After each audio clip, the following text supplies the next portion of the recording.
ഇംഗ്ലീഷിൽ മനോഹരമായൊരു വാക്കുണ്ട്, ഗുഡ് ബൈ. എന്നാൽ മലയാളത്തിൽ അതിലും മനോഹരമായൊരു വാക്കുണ്ട്, പോയിട്ട് വരാം.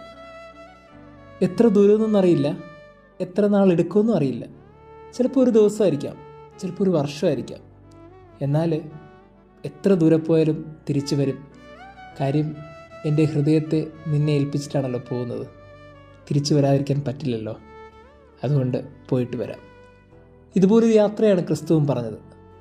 ഞാൻ പോവുകയാണ്, പോയിട്ട് ഞാൻ തിരിച്ചു വരും. നിങ്ങൾക്ക് സ്ഥലമൊരുക്കി കഴിയുമ്പോൾ നിങ്ങളെയും കൂട്ടിക്കൊണ്ടുപോകാൻ ഞാൻ തിരിച്ചു വരും. എത്ര മനോഹരമായിട്ടാണ് ആ യാത്രാ പറച്ചിൽ ക്രിസ്തു നടത്തിയത്. നമ്മളും ചിലപ്പോൾ ചിലയിടങ്ങളിലൊക്കെ യാത്ര പറയണം. എപ്പോഴും എല്ലായിടത്തും അവസാനം വരെ നിൽക്കാൻ പറ്റില്ലല്ലോ.